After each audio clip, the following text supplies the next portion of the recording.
Sitting here at the More Than Cars Content Corner, our game day booth, desk style, hanging out with Brian Kramer of Cars Commerce, the ever famous. We might get in trouble. I'm excited. Talking to Brian. This is gonna go. We never know where this would go. Brian, you were just telling me before we were chatting that,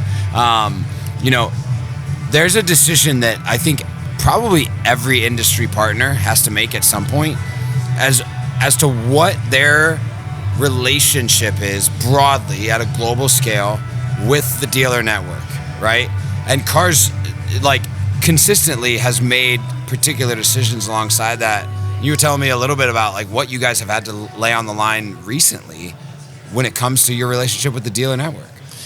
Yeah, so we're in uncharted territory when it comes to data, and we just brought some high-powered, real talented people into the organization that come from the data space to kind of reinvent our business in the direction that it's going. Brought in 2 high-ranking executives from Snowflake. Yeah. Our new president, chief commercial officer from Numerator and Anheuser-Busch. So they're making us look at data in much different ways than what we did in the past. Well, and I think as an industry we are, Well, based on all these presentations I saw in the Rohrman presentation, I mean, it really opens your eyes that we've got a long way to go as an industry. And for us, Cars Commerce, we've got all this data, and it's a heavy responsibility to be the steward of that data. So the question that comes up and came up recently is, are the dealers our customers? Are we their partners, or are they the product?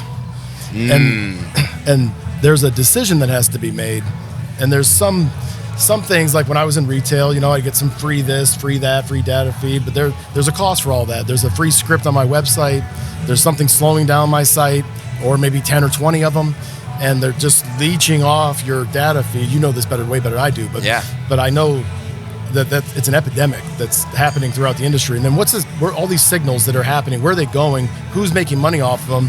And the question is the dealer making money off of them? And ultimately, it's their data. They're allowing us to be the steward of it. But I also say this.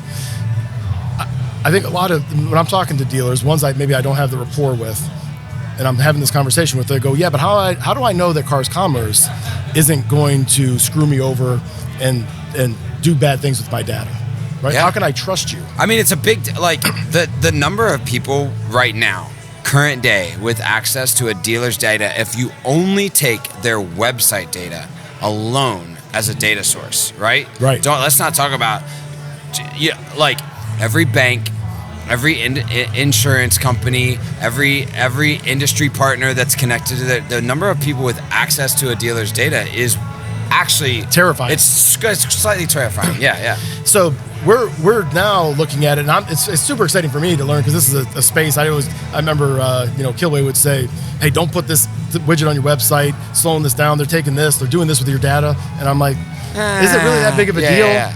Right? But now I see it. But so we're looking at data, we're segmenting it. So we've got cars.com, obviously, for our real estate, right? But then we've got Dealer Inspire, and then we've got VDPs on cars.com, obviously the VDPs on the website. And so we look at it like maybe we've got the land on cars.com, but the dealers have bought the mineral rights. So we can't drill their oil because they bought the rights to that until they expire, when the contract runs up. So we have to be responsible and not take, for instance, I'll give you an example of what some competitors do. They get on there, you want to get pre-approved search by payment. On our website, there's a VIN list search. VIN list search, that's our data. It's still in the SRP world. Right, it's on our big page. But once they transition to the VDP and they're on that dealer's inventory that the dealer listed on there, that's mineral rights. And very interesting. Right? So I can't monetize that. And I think that's where a lot of people get confused, because a lot of our competitors monetize that. And they'll land somebody on the car, they want to search by payment, I can't get that payment. Hey, here's 3 or 4 other competitive dealerships that have cars that will fit your payment. So now your inventory just drove that VDP. Now that third party is monetizing it, not us. Yeah. But so we recently made a 9-digit decision that was one of the toughest decisions we ever made, of revenue opportunities, to say no to situations like that. That's incredible. When our competitors said yes, because we had to plant a flag as to who we are as Cars Commerce, who we're going to be. And as we start navigating this, as Alex was just mentioning, we're going to have a bill of rights on data to clarify all this as to what we do. And we're also going to make money on our SRP pages, our website, right? Sure, yeah. But it's not right just because we own Dealer Inspire to use the dealer's data in that way to monetize that, like absolutely. A VDP. Yeah. But not everybody, I think, realizes that not everybody plays by those rules. Yeah. And the rules haven't been established. They need to be established, and they need to be clear across the board so everybody knows. I think now, and it's also a key time because everybody's tuned into where is my data going, how much of it do I own, what is first-party data and third-party data, and what's the real differentiator between those two things, right? And that's everybody's going to have to make a call on that. They're going to have to draw that line in the sand. So when you think about like all that access to data and how that informs the product positioning of all of the ways that you give dealers access to the products that then leverage that data to help them make better decisions, what are you most excited about right now and how you're productizing things for the market? So we've got some like skunkworks projects. Naturally. Maybe with agentic AI.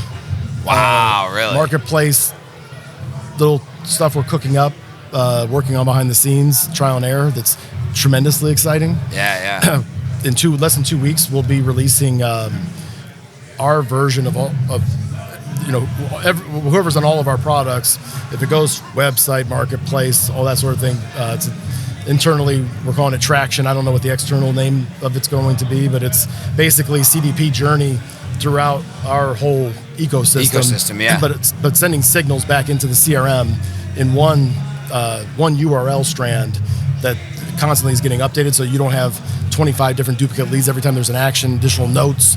It's just a dynamic thing. But I'm more excited with what we're going to be able to do with that from a retargeting, in-market video, in-market display, specific VINs. Now that you know so much about that user and you're really tracking it dialed in, you can really start to train that to say, this is what we need to do next, best action with that user, yeah. And here's an example of that in action that I saw last week. So customer gets on our website looking at 2020 C300s. They're looking at two-wheel drive, all-wheel drives. They look at that for like maybe 8 VDPs. Now they switch, and now they're looking at 3 series. Looking at those for like maybe 10 VDPs. They go dormant for like 2 or 3 days. They come back into the market. They're looking at IS350s. Oh, wow. Yeah. But then they're looking at IS250s. And now all of a sudden you're looking, they're going cheap. Now they're looking for payments. This thing's getting more enriched. So not only are we going to be able to send that signal back into the CRM real time, and there's no extra charge to this, but right. But now the BDC can call up and say, hey, would you consider, an IS? If it was in there, we've got some other vehicles in this price range because you can see the payment that they're searching, but serving that up to dealers, and other people do that, right? But the more exciting thing about this is how we can integrate and connect the whole media network to it, right. So that you're actually serving up that car on the one that they had, the last one they looked at, or the one with the most VDPs, and using AI to be able to make those decisions to send them the right message, the right time, and know exactly when they're going to open it or what the highest frequency is for it, and really get laser focused on that. That's amazing. Well, cool. Well, thanks for sharing like the resolve that Cars Commerce has. I know that Alex has put that resolve as front and center of his so often and during COVID for it's all in that. His DNA. And the whole team carrying it through. And thanks for sharing us a little sneak peek on what's coming. So cool. Thank you.